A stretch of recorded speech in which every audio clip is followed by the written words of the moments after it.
بسم اللہ الرحمن الرحیم۔ حضرت یونس علیہ السلام مچھلی کے پیٹ میں کیوں گئے؟ آخر ایک نبی پر اتنی بڑی آزمائش کیوں نازل ہوئی؟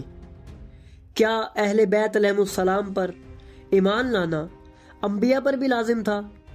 تو ناظرین، اگر آپ انہی سب سوالوں کے جواب جاننا چاہتے ہیں تو جڑے رہیے ہمارے ساتھ اس ویڈیو میں۔ ناظرین، کائنات کی ہر شے اللہ کے قبضے میں ہے، مگر یہ حقیقت بھی روشن ہے کہ اللہ نے برگزیدہ بندوں پر اہل بیت علیہ السلام کو وہ ولایت اور اختیار عطا کیا ہے جو عام انسانوں کے فہم اور ادراک سے کہیں بالاتر ہے۔ ان کے کلام میں تاثیر ہے، ان کے اشارے سے پردے ہٹ جاتے ہیں اور وہ غیب کی حقیقتوں کو ظاہر کر سکتے ہیں۔ اہل بیت علیہ السلام ہی وہ چراغ ہدایت ہیں جو انسان کو گمراہی کی تاریکی سے نکال کر نجات کی روشنی تک پہنچاتے ہیں۔ محمد بن ثابت روایت کرتے ہیں کہ میں ایک دن امام زین العابدین علیہ السلام کی خدمت میں موجود تھا کہ عبداللہ بن عمر آیا۔ اس نے کہا، مجھے اطلاع ملی ہے کہ آپ فرماتے ہیں یونس بن متی پر آپ کے جد امیر المومنین علی علیہ السلام کی ولایت پیش کی گئی تھی، مگر انہوں نے تردد کیا، جس کی وجہ سے اللہ نے انہیں مچھلی کے شکم میں قید کر دیا۔ امام سجاد علیہ السلام نے فرمایا، اس میں تعجب کی کیا بات ہے؟ عبداللہ نے کہا، میں اس بات کو نہیں مان سکتا۔ امام نے فرمایا، تو کیا چاہتا ہے کہ اپنی آنکھوں سے دیکھ لے؟ اس نے کہا، جی مولا، میں اپنی آنکھوں سے دیکھنا چاہتا ہوں۔ امام نے غلام کو حکم دیا کہ کپڑے کی پٹی لائے۔ وہ پٹی عبداللہ کی آنکھوں پر باندھی گئی۔ پھر امام نے چند کلمات پڑھے اور فرمایا، اب پٹی کھول لو۔ جب میں نے پٹی کھولی تو میں نے اپنے آپ کو سمندر کے کنارے ایک چادر پر بیٹھا ہوا پایا۔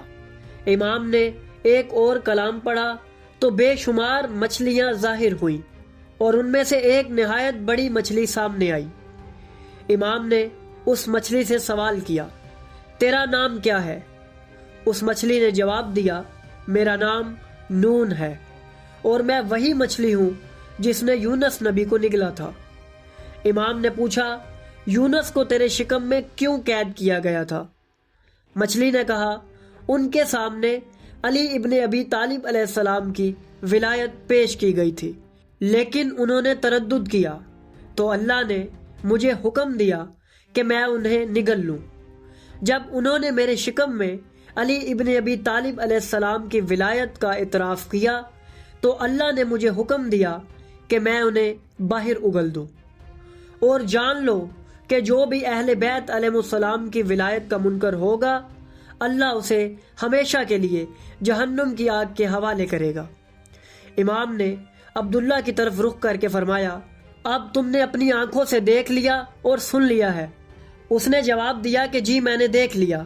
پھر دوبارہ پٹی باندھی گئی اور جب کھولی گئی تو ہم امام کے گھر میں اسی چادر پر بیٹھے تھے۔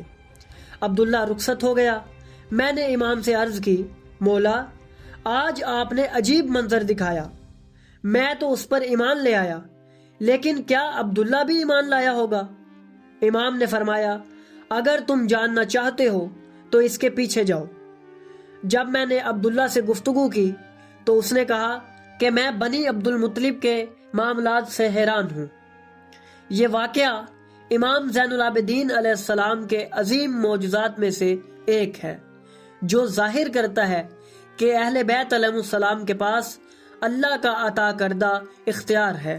ان کے کلمات اور معجزات ولایت کو حجت کے طور پر آشکار کرتے ہیں، لیکن اس واقعے کا سب سے بڑا سبق یہ ہے کہ حقیقت کو دیکھ لینے کے بعد ہر شخص ہدایت نہیں پاتا۔ کچھ دل وہ ہیں جو روشنی دیکھ کر مزید روشن ہو جاتے ہیں، اور کچھ دل وہ ہیں جو ضد اور کجی کی وجہ سے اندھیروں میں رہتے ہیں۔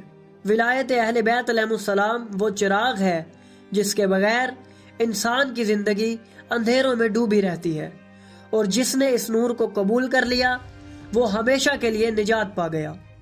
یہی پیغام امام زین العابدین علیہ السلام نے دیا کہ نجات کا راستہ صرف اور صرف ولایت علی اور اہل بیت علیہ السلام کی پیروی میں ہے، اور جو اس کو ٹھکرا دے وہ چاہے 1000 معجزے اپنی آنکھوں سے دیکھ لے، اس کا دل کبھی ہدایت کی روشنی قبول نہیں کرے گا۔